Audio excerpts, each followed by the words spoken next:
Bienvenidos a una nueva inmersión profunda. Hoy nos adentramos en un tema apasionante, la formación del canon del Nuevo Testamento, el Brit Hadasha. ¿Se han preguntado alguna vez cómo llegamos a tener estos 27 libros? Es una pregunta que nos invita a un viaje fascinante por la historia de la iglesia primitiva. Y sí, la respuesta es más compleja de lo que parece a simple vista. Imaginen a los primeros creyentes, con el Tanakh como referencia, y de repente comienzan a circular nuevos escritos, evangelios, cartas. ¿Cómo discernir qué escritos eran realmente inspirados y merecían un lugar junto al Tanakh? Esa es la pregunta que intentaremos responder. Exacto. No fue un proceso sencillo ni inmediato. Implicó debates, discernimiento y la consolidación de la fe cristiana primitiva. Abrir una Biblia y encontrar el Nuevo Testamento nos resulta natural hoy en día. Claro, pero no siempre fue así. Detrás de estos libros hay un proceso de siglos que refleja la evolución de la iglesia. Empecemos por el principio. ¿Cómo era el panorama de la iglesia primitiva en esos primeros años? Imagínate grupos de creyentes dispersos por el Imperio Romano, unidos por su fe en Yeshua. Tenían el Tanakh, pero también atesoraban las enseñanzas de los apóstoles. Los que habían sido testigos directos de Jesús. Exacto. Esos primeros escritos, las cartas y los evangelios, circulaban entre las comunidades. Se compartían, se leían en voz alta durante las reuniones. ¿Y cómo sabemos que esos escritos se consideraban importantes desde el inicio? Hay varias pistas. Por ejemplo, en Colosenses, Pablo pide que compartan su carta con la comunidad de Laodice. Sí, que ellos lean, la que Pablo les había enviado a ellos. Exactamente.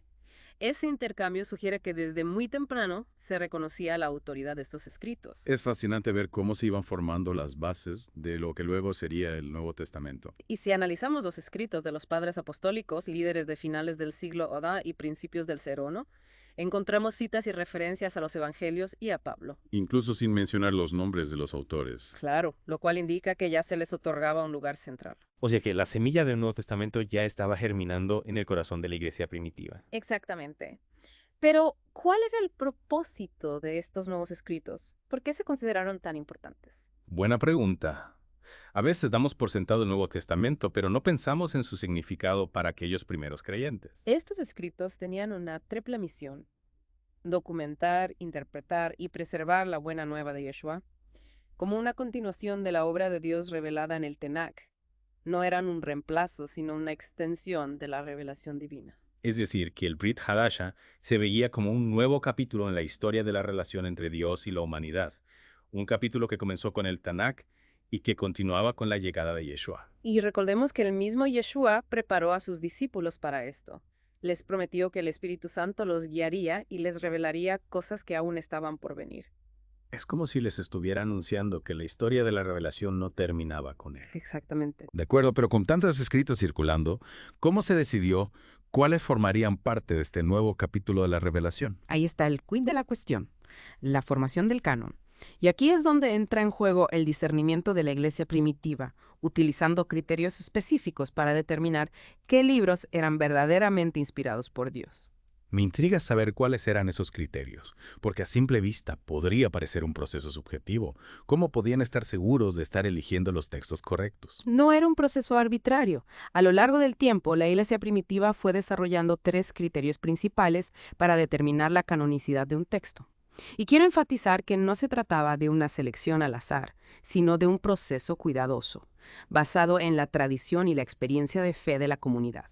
Esos criterios son la clave para entender cómo se formó el canon, ¿verdad? Exactamente. Y en la siguiente parte de nuestra inmersión los exploraremos en detalle. Para comprender cómo guiaron la selección de los 27 libros que hoy conforman el Brit Hadasha, retomemos nuestra inmersión en la formación del canon. Habíamos dejado la conversación con la pregunta de cómo se decidió qué libros merecían un lugar junto al Tanakh. La clave, como mencioné, está en los criterios que la iglesia primitiva utilizó para discernir la voluntad de Dios en este proceso. Exacto. Mencionaste 3 criterios principales. Empezamos por el primero. Me muero de curiosidad por saber cómo se aplicaron. En la práctica. El primer criterio, y quizás el más obvio, era la apostolicidad. Para que un libro se considerara parte del canon, debía tener una conexión directa con un apóstol, ya sea porque fue escrito por él mismo o por alguien muy cercano a su círculo. Tiene sentido. Los apóstoles eran los testigos directos de Yeshua, los que recibieron sus enseñanzas de primera mano. Sus escritos tendrían un peso especial. Precisamente. La iglesia primitiva reconocía la autoridad apostólica como un canal directo de la verdad de Yeshua. Pensemos en los evangelios de Mateo y Juan, o las cartas de Pablo. Fueron aceptados rápidamente por su clara conexión con los apóstoles. Es como si la apostolicidad fuera un sello de autenticidad que garantizaba la fidelidad al mensaje original de Yeshua. Exactamente. Pero no siempre era tan simple. Tomemos el ejemplo de Hebreos. Aunque su autoría no se atribuye directamente a un apóstol, su uso extendido en las iglesias contribuyó a su aceptación y su profunda conexión con la teología apostólica. O sea que su contenido se alineaba con las enseñanzas de los apóstoles. Entonces, la apostolicidad no solo se basaba en la autoría, sino también en la fidelidad al mensaje original. ¿Qué hay del segundo criterio? El segundo criterio era la ortodoxia. Y sé que esta palabra puede sonar un poco intimidante, pero en este contexto simplemente significa conforme a la recta doctrina. Es decir, que el contenido del libro debía estar alineado con la fe cristiana, tal como la habían recibido de Yeshua y sus primeros discípulos. O sea que no solo importaba quién lo había escrito, sino también lo que decía.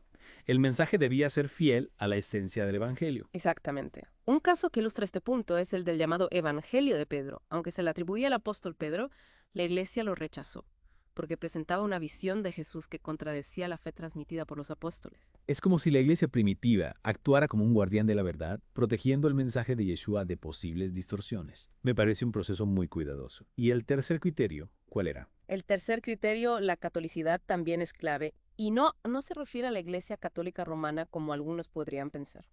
Menos mal. Yo ya me estaba imaginando un sesgo hacia un grupo específico. Para nada. Catolicidad, en este contexto, significa universalidad, o mejor dicho, aceptación generalizada. Un libro debía ser utilizado y valorado por diversas comunidades cristianas, en diferentes lugares y culturas para que se considera parte del canon. Es decir, que la sabiduría colectiva de la Iglesia, expresada en la aceptación generalizada de un texto, confirmaba su valor e inspiración. Exacto. Agustín de Hipona, uno de los grandes teólogos de la Iglesia, defendía este criterio. Decía que, en caso de dudas sobre un libro, se debía dar preferencia a aquellos aceptados por la mayoría de las iglesias. Parece que estos tres criterios, apostolicidad, ortodoxia y catolicidad, actuaron como filtros para asegurar que los libros del Brit Hadasha fueran fieles al mensaje de Yeshua y relevantes para toda la iglesia. Pero, ¿cómo se desarrolló este proceso en la práctica? ¿Fue un evento único o una evolución a lo largo del tiempo? Buena pregunta. La formación del canon no fue un evento instantáneo, sino un proceso gradual, que se extendió por varios siglos. Si quieres, podemos hacer un recorrido por esa línea del tiempo, para ver cómo se fue consolidando el canon. Me encantaría. Un viaje a través del tiempo para descubrir cómo llegamos a tener los 27 libros que hoy llamamos Nuevo Testamento. Continuemos nuestro viaje en el tiempo para entender cómo se fue formando el canon del Brit Hadasha. Recuerda que no fue un proceso lineal, sino un camino con idas y vueltas, debates y consensos, que se fueron tejiendo a lo largo de los siglos. Es fascinante pensar en esos primeros cristianos lidiando con todos esos escritos, tratando de discernir la voluntad de Dios. ¿Por dónde podríamos empezar nuestro recorrido? Podemos comenzar con la etapa más temprana, hasta el año 150 Tísonces aproximadamente. En este periodo, las comunidades cristianas se basaban principalmente en la tradición oral y en la autoridad de los apóstoles, pero también tenemos indicios de que los escritos ya circulaban, y se les daba un valor especial. ¿Hay algún ejemplo concreto de esto? Me cuesta imaginar cómo se transmitía la fe en esos primeros años. Claro, fíjate en la segunda carta de Pedro. En ella se menciona la colección de cartas de Pablo como escrituras, poniéndolas al mismo nivel que el Tanakh. Es una señal de que ya se les estaba otorgando un estatus especial. Increíble. Es como si los mismos autores del Nuevo Testamento estuvieran sentando las bases para la formación del canon. ¿Y qué pasa después del año 150? Entramos en una etapa crucial del siglo II al Ordezi, donde comienzan a aparecer listas más explícitas de los libros que se consideraban inspirados por Dios. Es como si la iglesia empezara a poner orden en medio de la diversidad de escritos. ¿Hay alguna lista en particular que se destaque en este periodo? Sí, el fragmento muratoriano, que data de finales del siglo II, es la lista más antigua que se conoce, del canon del Nuevo Testamento, aunque no incluye todos los libros que tenemos hoy en día. Es una evidencia de que el proceso de selección todavía estaba en marcha. Es como un rompecabezas que se va armando poco a poco. ¿Quiénes fueron las figuras clave en esta etapa? Destacan figuras como Ireneo, Clemente de Alejandría, Orígenes y Tertuliano.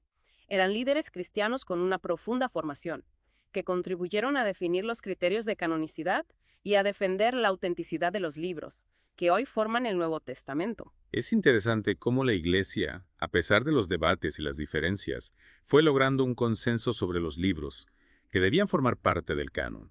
¿Y cuándo se llega a la lista definitiva de los 27 libros? Un momento crucial es el año 367 de Tunza, cuando Atanasio, obispo de Alejandría, publica una carta, en la que enumera los 27 libros del Nuevo Testamento, exactamente la misma lista que tenemos hoy. Eso sí que es un hito histórico. Podemos decir que a partir de ese momento el canon queda cerrado, definitivamente. No del todo. Todavía hubo algunos debates, especialmente en la Iglesia Oriental, sobre la inclusión del Apocalipsis. Pero el consenso general ya estaba consolidado. Luego, concilios como el de Hipona, 397 de Tunza, y el de Cartago, 327 de Su, confirmaron la lista de Atanasio, dándole un carácter oficial en la Iglesia Occidental. Es como si el proceso de formación del canon llegara a su punto culminante, después de siglos de discernimiento y debate. Pero me queda una pregunta. ¿Cuál es la relación de estos libros con Yeshua? Al fin y al cabo, el Nuevo Testamento gira en torno a su figura. Efectivamente. Los 27 libros del Brit Hadasha no son simplemente una biografía de Jesús, sino que nos ofrecen una imagen multifacética de su persona, su mensaje y su impacto en la historia. Podemos ver a Yeshua como el Mesías esperado, el Hijo de Dios, el Maestro, el Salvador, el Cordero de Dios. Cada libro, con su estilo y enfoque particular, nos ayuda a comprender mejor el misterio de Yeshua. Exacto.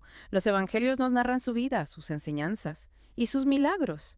El libro de los Hechos nos muestra cómo el Espíritu Santo impulsó a los apóstoles a llevar el mensaje de Yeshua hasta los confines del mundo. Las cartas nos brindan orientación práctica para vivir la fe en comunidad y afrontar los desafíos de la vida.